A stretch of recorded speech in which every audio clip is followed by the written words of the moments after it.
इमे आचार्याः भवन्ति संस्कृते अपि एतेषां गभीर ज्ञानं वर्तते वयं सर्वेपि जानीमः। यदि एते तान् डॉक्टर संबित पात्र महोदयानां निवेदयामि अत्र आगत्य स्वीय आशीर्वचोभिः अस्मान् किञ्चित् दिग्दर्शयन्तु उपदिशन्तु।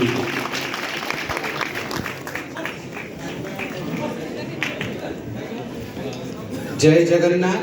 जय जगन्नाथ। आप सभी को बहुत बहुत प्रणाम, बहुत नमस्कार। आज मंच पर मौजूद इस कार्यक्रम के मुख्य अतिथि मेरे भ्राता, आप सभी के सुपरिचित उड़ीसा सरकार में मंत्री माननीय मुकेश महालंगी जी को प्रणाम है।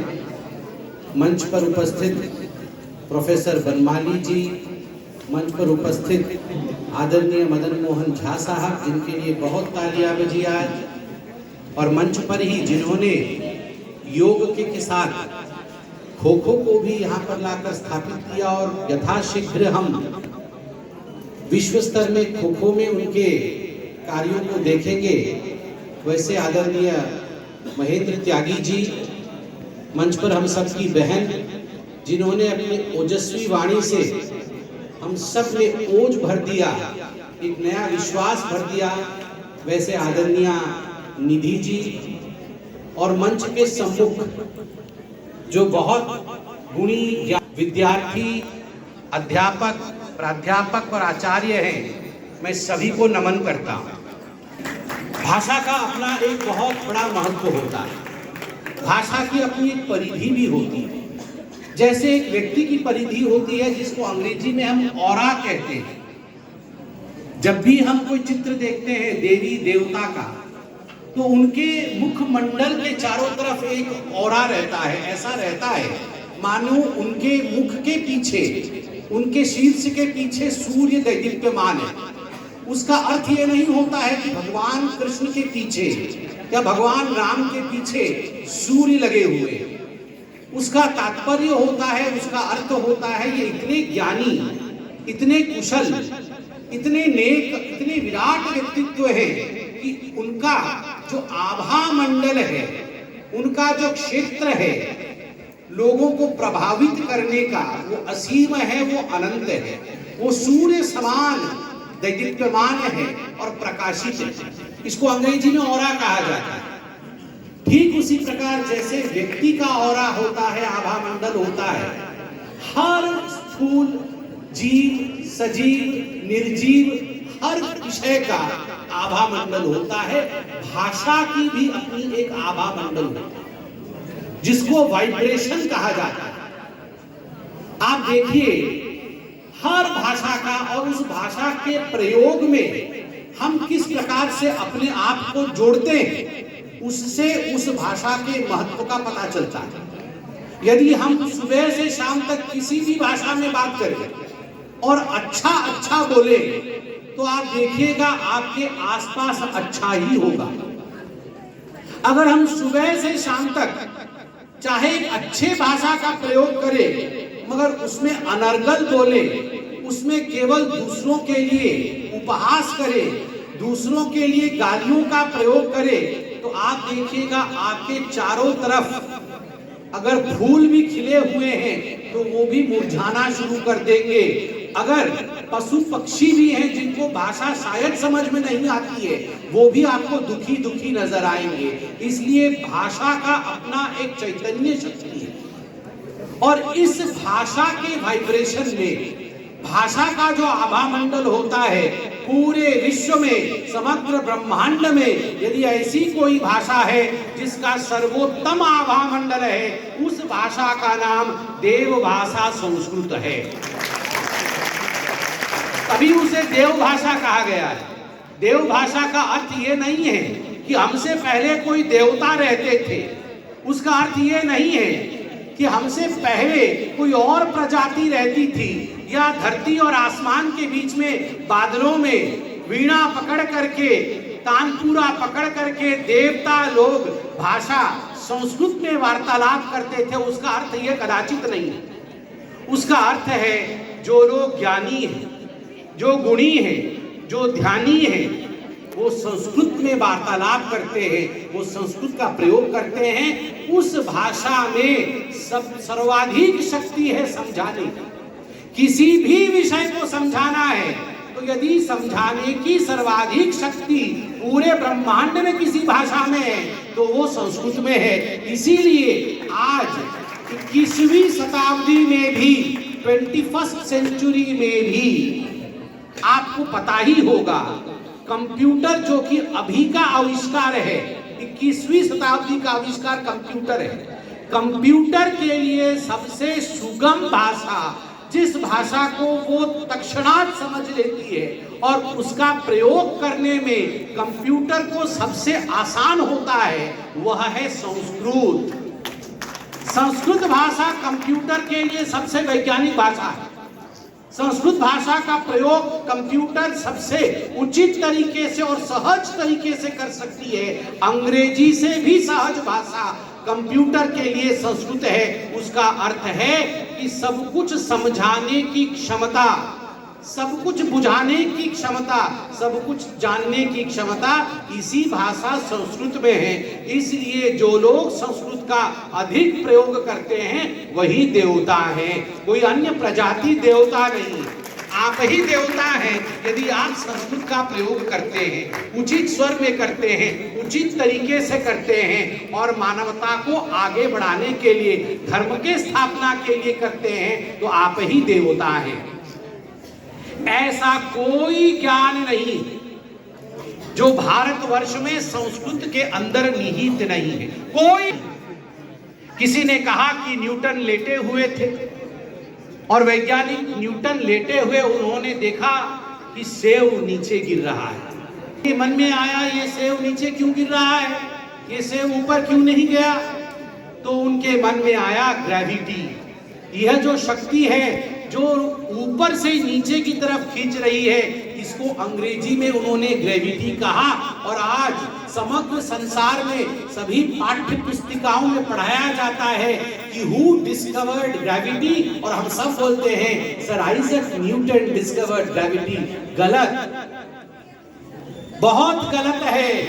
गुरुत्वाकर्षण, गुरु मतलब जो भी बड़ा होगा, गुरु का अर्थ है जो भी बड़ा होगा।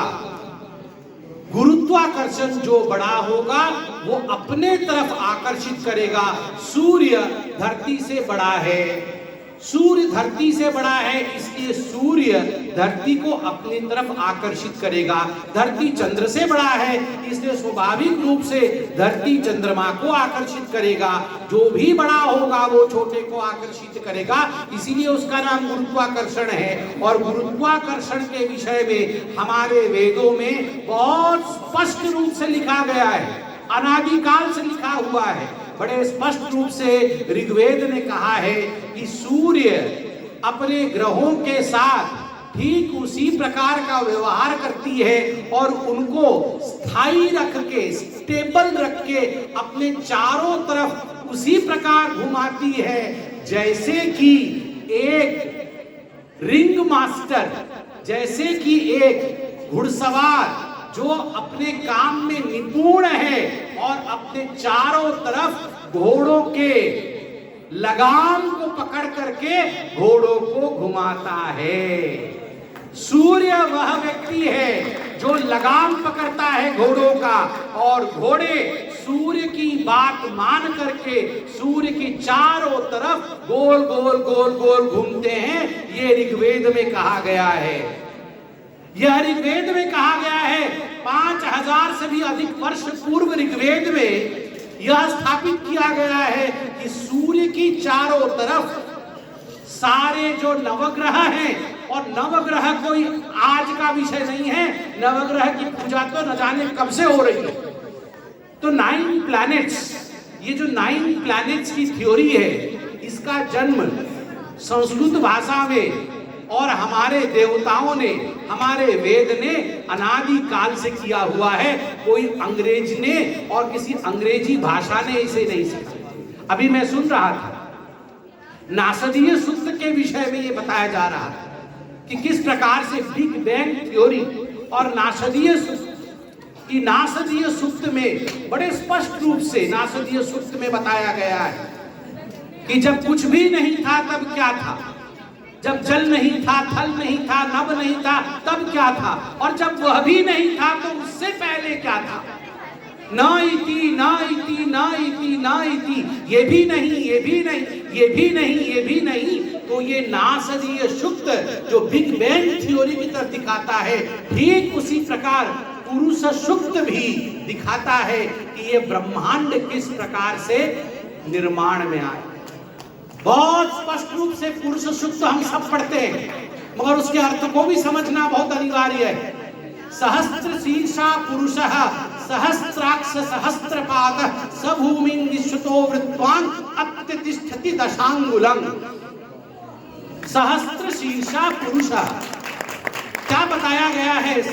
आप देखिए, एक थ्योरी है अंग्रेजी में, एक बहुत बड़े फिजिसिस्ट हुए हाइजेनबर्ग। हाइजेनबर्ग को नोबेल प्राइज मिला और विश्व में आज हाइजेनबर्ग का नाम बहुत प्रतिष्ठित है। हाइजेनबर्ग को नोबेल प्राइज क्यों मिला? हाइजेनबर्ग को नोबेल प्राइज मिला यह स्थापित करने के लिए प्रिंसिपल ऑफ अनसर्टेनिटी। उन्होंने प्रिंसिपल ऑफ अनसर्टेनिटी स्थापित किया। क्या है ये principal of uncertainty? Principal of uncertainty है, हम सब जानते हैं अणु, एटम, अणु हम सब जानते हैं। अंग्रेजों ने हमें सिखाया कि अणु के अंदर 3 प्रकार के कण हैं, और वो कण क्या है? इलेक्ट्रॉन, न्यूट्रॉन और प्रोटॉन। ये है ना, इलेक्ट्रॉन, न्यूट्रॉन, प्रोटॉन।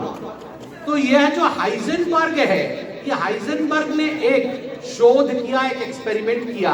उसने इलेक्ट्रॉन्स को हवा में छोड़ा। जब खाली स्पेस में इलेक्ट्रॉन को छोड़ा तो 2 तरह की रिएक्शन हुई। एक, जब लोग इलेक्ट्रॉन को ऑब्जर्व कर रहे थे, अर्थात देख रहे थे, तो इलेक्ट्रॉन्स ने अच्छे बच्चों की तरह बिहेव किया और इलेक्ट्रॉन 2 लाइन में बट गए और उन्होंने 2 लाइन में गति किया। और आगे जब एक छेद बनाया गया, एक छिद्र बनाई गई, तो इलेक्ट्रॉन धीरे धीरे 2 लाइन में जाके उस छिद्र से अंदर घुसे। मगर दूसरे एक्सपेरिमेंट में हाइजेनबर्ग ने कहा कि कोई भी इन इलेक्ट्रॉन्स को अब देखेगा नहीं, ऑब्जर्व नहीं करेगा। जब किसी ने ऑब्जर्व नहीं किया, किसी ने देखा नहीं, तो इलेक्ट्रॉन्स ने अपना लाइन तोड़ दिया। वो लाइन में जाना उन्होंने बंद कर दिया और जाके सब टकरा गए। जो 2 स्लिट्स बनी थी उस स्लिट्स के साथ टकरा गई और स्लिट से पास नहीं हो पाई। तो आप देखिए, इलेक्ट्रॉन सबसे छोटा कण, इस सृष्टि का सबसे छोटा कण इलेक्ट्रॉन, उसमें भी कॉन्शियसनेस है, उसमें भी समझ है।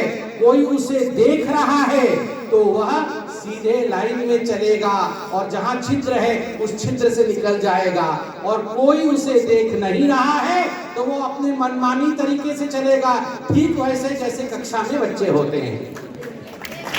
अगर देखा जा रहा है तो सब लाइन से चलेंगे, नहीं देखा जा रहा है तो अपने मन से चलेंगे। This is called as Heisenberg principle of uncertainty. मगर वेदों में पुरुष सूक्त के माध्यम से अनादिकाल पहले हाइजेनबर्ग प्रिंसिपल ऑफ अनसर्टेनिटी को रख दिया। सहस्त्र शीर्षा पुरुषः सहस्त्राक्ष सहस्त्रपाद विद्यमान है। सहस्त्र शीर्षा पुरुषः, महाप्रभु जगन्नाथ सहस्त्र शीर्षा पुरुष, उनके सहस्त्र, ये ऐसा ब्रह्मांड है जिसमें सहस्त्र शीर्ष है। हम सब जितने लोग हैं, हम सब का एक एक सर। सहस्त्र, सहस्त्र का अर्थ केवल 1000 नहीं, सहस्त्र का अर्थ यहाँ पर अनंत से है। अनंत शीर्ष, सहस्त्र शीर्षा पुरुषः सहस्त्राक्ष। सहस्त्र मतलब 1000 आंखें नहीं, सहस्त्र मतलब अनंत आंखें, अनंत मस्तिष्क, अनंत आंखें। सहस्त्र पाद पुरुषः, सहस्त्र हाथ पांव जिसके हो, सहस्त्र पाद पुरुषः चर तो हो।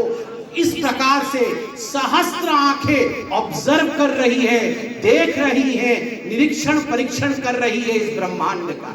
और इस कारण से इस कॉन्शियसनेस, इस चित्त शक्ति के होने के कारण से यह पूरा ब्रह्मांड एक पर्टिकुलर वे से बिहेव कर रहा है। ब्रह्मांड का अस्तित्व इसलिए है क्योंकि ये सहस्त्र कॉन्शियसनेस, ये चित्त है, इसलिए ब्रह्मांड का अस्तित्व है। यदि चित्त नहीं होगा, कोई ऑब्जर्व करने वाला नहीं होगा, तो ब्रह्मांड नहीं होगा। यही कहा गया। और अंत में कहते हैं अत्यतिष्ठति दशांगुलम। ये जो कॉन्शियसनेस है, ये जो चित्त है, ब्रह्मांड यदि इतनी बड़ी है तो इस चित्त को ब्रह्मांड से बड़ा ही होना पड़ेगा, क्योंकि उसे हमेशा ऑब्जर्व करना है, उसे हमेशा ऑब्जर्व करना है। इस ब्रह्मांड के अस्तित्व के लिए चित्त को ऑब्जर्व करना है। तो अत्यतिष्ठति अंगुलम, हमेशा कॉन्शियसनेस को ब्रह्मांड से बड़ा होना पड़ेगा, भले ही 10 उंगली ही बड़ा क्यों ना होना पड़े, दशांगुलम, 10 उंगली ही बड़ा क्यों ना होना पड़े, मगर बड़ा होना ही पड़ेगा। तभी वो ऑब्जर्व कर पाएगी, और ऑब्जर्व करेगी तभी जाके ब्रह्मांड का अस्तित्व रहेगा। ये वेदों ने सैकड़ों वर्ष पूर्व कहा था। यही पुरुष सुक्त है, ये विज्ञान है भारतवर्ष, ये ज्ञान है भारतवर्ष। और आप में से मुझे लगता है हर किसी ने योग वशिष्ठ पढ़ा होगा। मुझे तो कई बार लगता है वेदों से भी उच्च पद यदि किसी का है तो योग वशिष्ठ का ही है। योग वशिष्ठ में लीला और सरस्वती की कहानी किसने पढ़ी है, जरा हाथ ऊपर करके बताएं। अगर नहीं पढ़ी है तो आज शाम को यहां से जाने के पश्चात योग वशिष्ठ में लीला और सरस्वती की कहानी जरूर पढ़े। उसमें टाइम के कॉन्सेप्ट को संस्कृत भाषा में जिस प्रकार से समझाया गया है, सरस्वती लीला से कहती है समय है ही नहीं।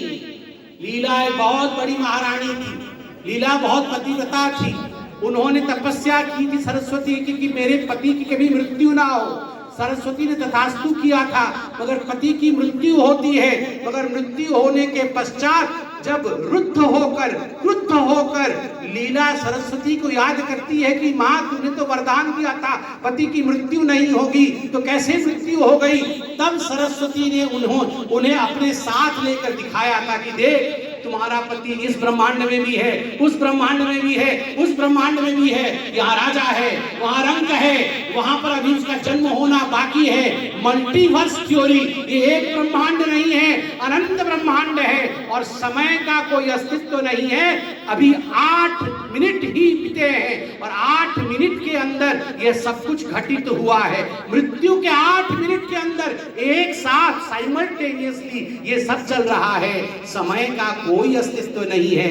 यही थ्योरी ऑफ रिलेटिविटी आइंस्टाइन बाद में कहते हैं। सरस्वती मां ने वेदों में योग वशिष्ठ में तब कहा था। और अंत करता हूं, योग वशिष्ठ में ही राम और वशिष्ठ के उस संवाद में, जब Ram was contemplating suicide, Ram आत्महत्या की सोच रहे थे कि मुझे ब्रह्मांड समझ में नहीं आ रहा है, मैं आत्महत्या कर लूंगा, तो वशिष्ठ ने उन्हें कहा था हे राम आप प्रश्न पूछिए, सारे प्रश्नों का उत्तर मैं दूंगा, और अंत में यदि आप संतुष्ट नहीं होंगे तो आप जीवन त्याग देना। तो उस समय राम ने ब्रह्मांड के विषय में सारे प्रश्न पूछे थे। एक प्रश्न राम ने पूछा था कि हे गुरुवर, हे वशिष्ठ, ये ब्रह्मांड कहां से आता है? ये सब संस्कृत में है। ये ब्रह्मांड कहां से आता है और ये ब्रह्मांड प्रलय के बाद कहां जाता है? सृष्टि से पहले कहां से आता है, कहां छुपा होता है और कहां से आ जाता है, और प्रलय के बाद ये कहां जाके छुप जाता है? तो गुरुवर ने कहा ये ब्रह्मांड वहीं से आता है जहां से एक बांझ महिला को, जहां से उसका बेटा आता है वहीं से आता है, और मृत्यु के पश्चात वहीं जाता है, प्रलय के पश्चात वहीं जाता है जहां बांझ महिला का बेटा मृत्यु के पश्चात जाता है। बांझ मतलब इनफर्टाइल, जिसका पुत्र ही नहीं है। तो राम हंसते हैं, बोलते हैं आप मुझे और उलझा रहे हैं, जब उसका बेटा ही नहीं है तो वो आएगा कहां और जाएगा कहां? तो गुरुवर बताते हैं मैं समझाता हूं तुम्हें एक एक्सपेरिमेंट करके। उन्होंने एक डोर लिया, एक डोर लेके डोर के आगे एक रस्सी ली, रस्सी के आगे आग लगाई, आग बुझा दी तो छोटा सा आग सा रहा। उन्होंने घुमाया गोल गोल और राम को बोला हे राम तुम्हें क्या दिखाई दे रहा है? तो राम ने कहा मैं आग का एक गोला देख रहा हूं, मैं आग का एक गोला देख रहा हूं। वशिष्ठ ने उसे रोक लिया, रस्सी को वही थाम लिया, वही पकड़ लिया। बोला राम अब क्या देख रहे हो, कहां गया वो आग का गोला? तो राम हंसे, बोले अरे गुरुवर वो आग का गोला तो था ही नहीं, वो तो आप एक छोटे से आग को हिला रहे थे तो वो आग का गोला दिख रहा था, वो तो था ही नहीं, इसने गया कहां? तो वशिष्ठ ने बोला ठीक इसी तरह ये जो छोटा सा आग दिख रहा है यही ब्रह्म है। जब ये स्पंदन करता है तो ये ब्रह्मांड दिखता है, होता नहीं है। और जब स्पंदन रुक जाता है तो जो ब्रह्म था वही ब्रह्म शेष रह जाता है, ना कुछ आता है ना कुछ जाता है, केवल भ्रम होता है। हे राम तुम भ्रम में हो और यही भ्रम ही ब्रह्मांड है।